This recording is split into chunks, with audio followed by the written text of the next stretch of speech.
Hello, Potato. Welcome to Weekend Magic for October the 23rd. It's just 1 week till Halloween now.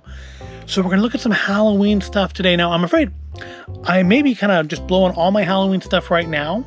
I have more stuff on order, but it's from D23. So there's a fairly good chance it won't arrive until after Thanksgiving. But I'm going to risk it because I want to do some Halloween stuff this week. And if I can't next week, well, then I won't. I mean, next week's video won't be very Halloween for Sunday either, so why not? Let's go through some Halloween Disney goodies, starting with this R6 Witch from the Star Wars Droid Factory. The last time I went to Disneyland, which was like in 2018, I did the Droid Factory thing where you built like your own droids. I think you got like 2 or 3 of them. I think 2 of them. And they had their own little like slide-on packaging that looked kind of like the old Kenner Star Wars packaging. And I basically made like R2-D2 with a Mickey hat. And I think I made another one with a Sorcerer Mickey hat on it. But this one came up, I think, in August, maybe September, on the ShopDisney site. And it's R6, which basically, it's just like a red R6 unit with a witch's hat on, because why not? It's cute, and I was very conflicted about buying it because it's the sort of thing that I'm not going to open it, and it's kind of stupid, but I thought it was really cute, so I did go ahead and buy it. And you may notice that the box is a little creased. That's because it came in a box with 2 other things. I believe the Chernobog ornament, which should give you some idea of how long this has been sitting around waiting to be in a video, and a toy box figure. Now, neither of those things did I care particularly about what happened to the packaging on, because the toy box figure will almost certainly get opened at some point, and the Chernobog figure was going to be in a box with a big block of styrofoam, and I wasn't super concerned about it, getting a little banged up. This, however, I wanted to get in as near mint condition as possible, which is naturally why it came bent to about a 90-degree angle. Not enough to actually crease the packaging, thank goodness, but enough that it did have to spend like a couple of weeks under some very heavy things to try to flatten it out to at least the point that it is now. And there are words on the back, of course, so let's read the words. All different types of droids populate the Star Wars galaxy.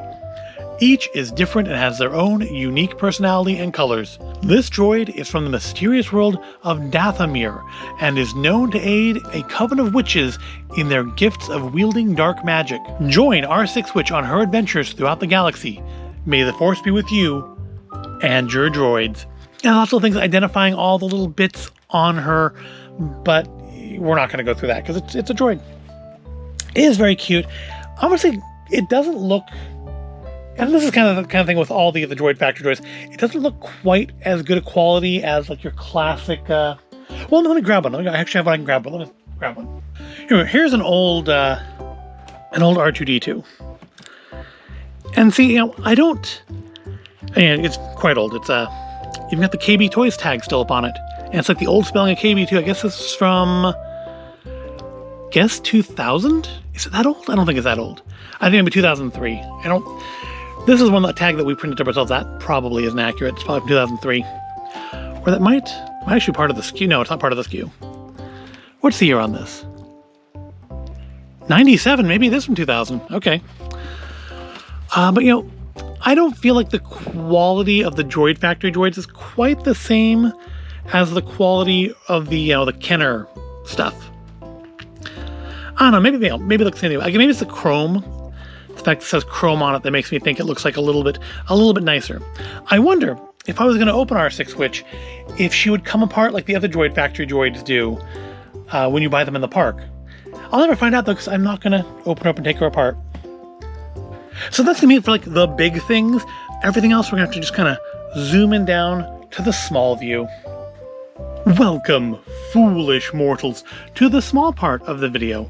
So yeah, as you see here, I have this little Haunted Mansion pin that says, Welcome, foolish mortals on it. As you can see, it is not a pin trading pin. It does not have the Mickey back. It was $9.90. This is actually from Box Lunch. They had a collection of, I believe, 4 of them, and I only was able to get 3. We'll look at the other 2 in a second. But this one is like the unique one. I kind of think I like it the best as far as its actual visuals. It's a very nice little rendition of the gate from the front of the mansion, with, of course, the phrase, "Welcome, foolish mortals." Now, it looks like it should glow in the dark, right? So let's see if it does. Let's turn some lights off here. All right, and got our black light ready, and I don't think it does. Well, it does seem to react to the black light. Maybe it's charging up. It does glow. Hey, look at that. I wasn't sure because it's that kind of color green, but then again, those Haunted Mansion magnets from a couple weeks ago had that same color green on them, and they didn't do that at all. But yeah, that's kind of cool. Get close enough you can see it without so close that it blurs. That's nice.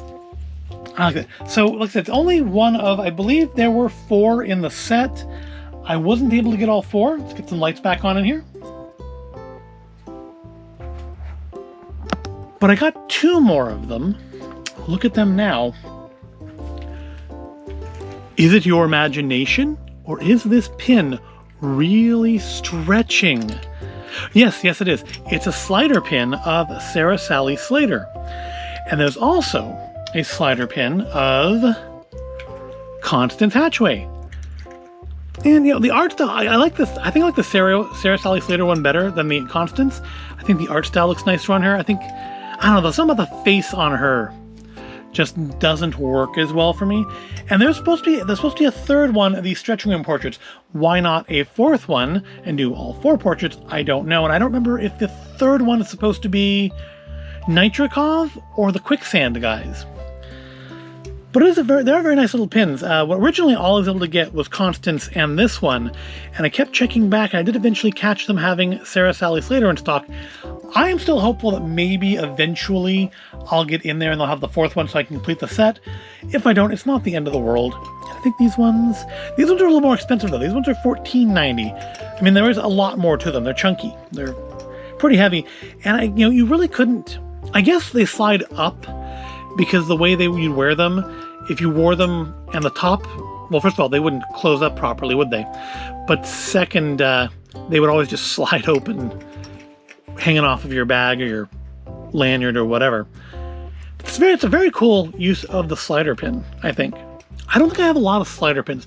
I have hinged, I have stuff, that has like a little sliding animation on it, but I don't think anything actually slides up quite like these. I think they're very clever, and they're very nice, and they're also very much the end of what we have this week.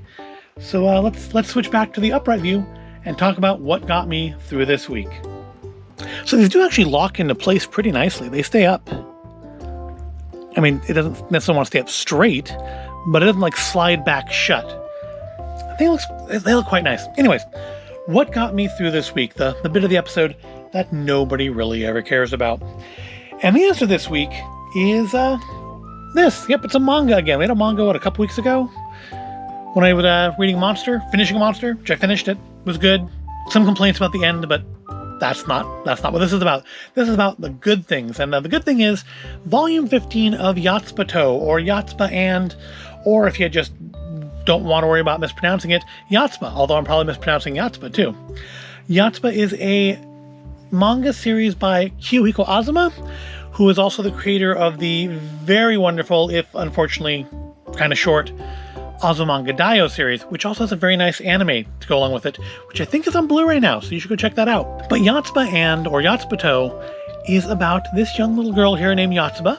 She is, I believe, 5, and it's just kind of her everyday life. It's very much a slice of life manga, which I do like slice of life, like a Laid Back Camp, or Non Non Biori, or Azumanga Daioh was kind of slice of life too. And it follows Yatsuba and her adoptive father, and by adoptive I mean the guy who takes care of her, just as she lives her life and discovers the world in the way that only a child can. It's very innocent, it's very pleasant, the humor, it's got humor, so somebody is the loser in any situation in order for it to be funny, but it's humor based largely on Yatsuba's reactions to discovering the world around her.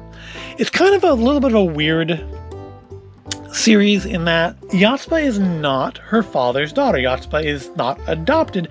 Yatsuba was just kind of found, and the green hair is actually her hair color. I have a suspicion, not that I think it would ever be revealed because it'd be a little heavy for such a light series that she may not actually be human. Basically, as I recall, I mean, we're 15 volumes in. I've been reading this series probably for 8 or 9 years. As I recall, that her father, whose name I won't try to pronounce, it's like Koiwai, but he just kind of found her. She'd been abandoned. She says that she comes from somewhere to the left, and he just kind of started taking care of her. And I guess that's how it works in Japan. If you find a kid and you take care of them long enough, they just become yours, like squatters' rights, but for children. But it's a very innocent series, and it always takes place in the present of when it was written. So the series itself, up to this point, has taken place over about a year. In this volume, they're getting back into the fall again, and I know they've done fall before, because I know in one of the earlier volumes, there was Halloween.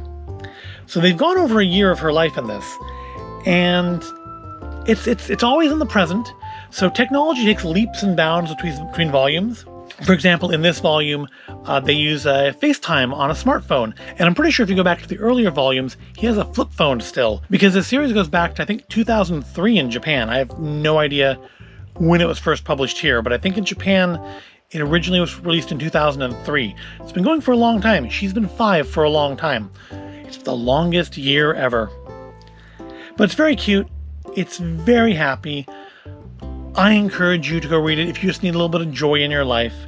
And reading the new volume, which just came out like a month ago, I think, is what got me through this week. And that's going to wrap it up. I think a little shorter than normal this week. I hope you found it all interesting and entertaining. If you did, give the video a like.